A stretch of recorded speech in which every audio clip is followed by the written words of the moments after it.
Hey everyone, my name is Jeremy, and I'm going to update you on my progress with trusting the process and allowing it to unfold. I've been doing videos about trusting the process for a few weeks now, and I cannot stress the importance of self-care as well as taking time to really slow down and be present in the moment. When you take care of yourself, when you practice grounding exercises to bring you present into the moment and allow that place of clarity to be where you think and operate, you really can see how life really weaves together people and circumstances to help condition you and mold you for whatever it is that you're trying to accomplish in life, which hopefully it's your life's purpose. Um, I recently took on a new role which required me to move, and that process was very difficult. It was trying. The move ended up being way more expensive than I anticipated it to be. I ended up having car troubles. I'm still having car troubles now. Um, and there were some unexpected bills that came, and a new job, so that means I'm learning new responsibilities, learning new systems, learning new people, learning new cultures, learning new management. So there's all these different competing things that are molding and shaping me, but all a part of the bigger process itself. So when I think of what my goal is right now, which is to fulfill my life purpose and experience overflow in God's abundance every moment of my life, I want to help people operate at their highest potential through self-awareness. So when I practice grounding exercises and when I meditate, I reflect on certain interactions that I have and what I'm going through in the moment, and also in my life, and how all of that is molding and shaping me to be able to help people be their best through self-awareness. For example, in my prior videos, I talked about how I had two cars, started working from home based on the pandemic, and I decided to send back or give back the second car that I have, and now I'm just driving my beater car. Well, I put some money into that car in order to get it, or make sure that it could drive from the West Coast to where I'm at in Texas.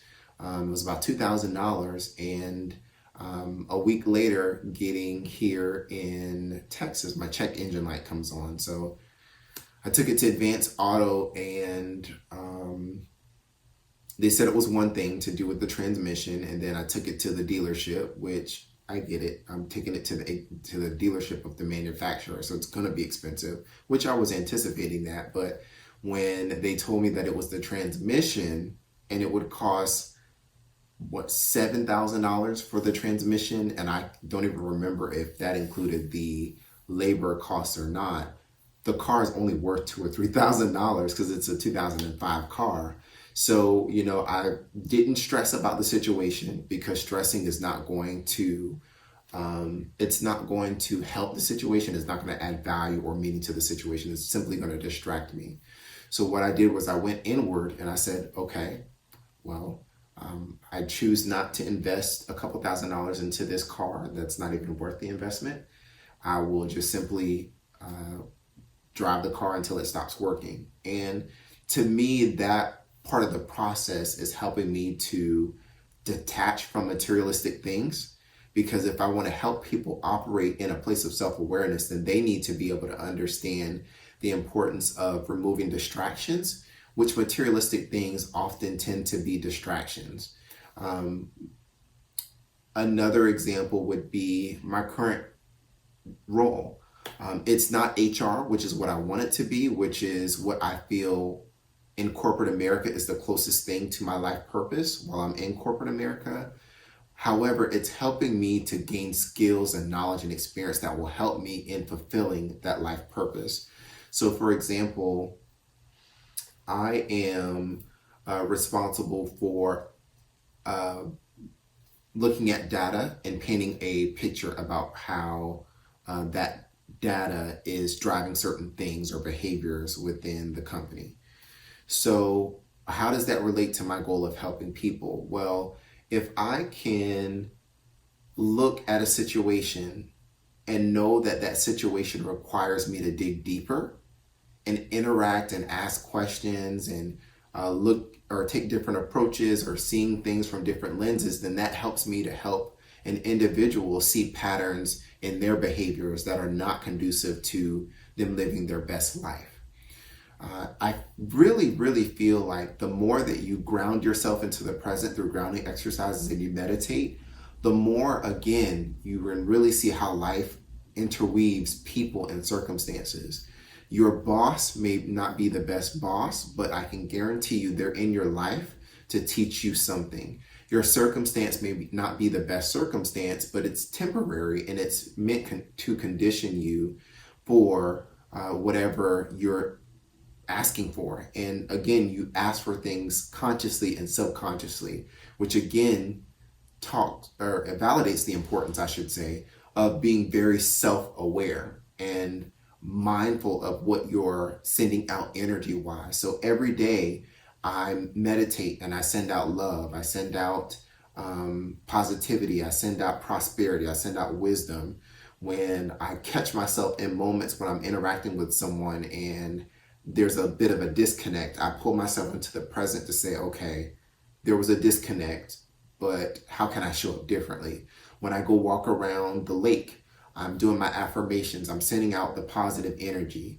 When I am, when somebody calls me, because I'm not the biggest phone person, and I'm like, oh, I was really in the middle of something, I catch myself and I say, okay, that phone may not ring from that person every day, so let me pick up and talk to them and let me pour love, or let me receive love. Let me be open to whatever life throws my way. So I hope that that helps you understand how grounding myself into the present and meditating helps me to see deeper into each instance that I go into. And it's the consistent practice of grounding and meditation that allows me to, in the moment, be able to see, okay, pause for a second before you react, because that reaction is going to give off energy that's going to come back to you in one form of or another with the same level of intensity that you put it out with. And I'm trusting and allowing things to unfold. There's a reason that my car is no longer working. There's a reason that I'm in the job that I'm in. There's a reason that I'm doing all the things that I'm doing. So I'm allowing it to unfold and not necessarily trying to control it, but really making sure that I do my best to make the best decisions as these circumstances and processes unfold. So I do what I can do, the best that I can with what I have in the moment. And moment by moment, I allow things to unfold. Maybe by the time that the car stops working, my book will do very well and I'll be able to get a car of my choice that will get me from point A to point B. Maybe the reason that I'm in this job is because I need to be connected with certain people that I will eventually interact with that will help me get into HR and solidify how much value I can bring to the HR organization. Maybe me consolidating from a 2-bedroom townhouse to a 1-bedroom apartment helps me with, again, detaching from materialistic things. So that way, when I accumulate or inherit the prosperity and the financial wealth that I speak and affirm on a daily basis, I don't lose it, right? So again, it's all about going inward and being able to understand how these, the process that you're in or the circumstance that you're in or the people that you interact with help to mold and shape you to be ready for your journey. And also, there's always going to be confirmation. I'm seeing the number 7 all over the place. And in fact, when I left the dealership, I looked and I saw a building and it had 7777 Lemon Avenue. So I was like, okay, well, 7, I've been seeing that, and you turn lemon into lemonade. So you get the confirmation through numbers, people, circumstances, repetitive things, signs, places. Just the confirmation is there. We often are just too out of the moment to see the confirmation for what it is. So I hope that this helps you understand the importance of trusting the process and allowing it to unfold and going inward to really pull out the meaning of each of the circumstances and people that you're interacting with. It's a lot, but it can be done. And it's best done through grounding exercises and meditation on a regular basis. Perfect practice of grounding exercises and meditation makes perfect, and it truly allows you in the moment to be able to catch yourself and make the best decision possible. So I'd like to say that I'm doing fairly well with trusting the process and allowing it to unfold, as I am, again, catching myself in the moment and doing the best with what I have in the moment, again, to get the best possible outcome. I hope that you're trusting the process and allowing it to unfold and doing your best to quiet your mind through grounding exercises and meditation and doing the best that you can with what you have. Have a great day. Hope that this helps you. Bye.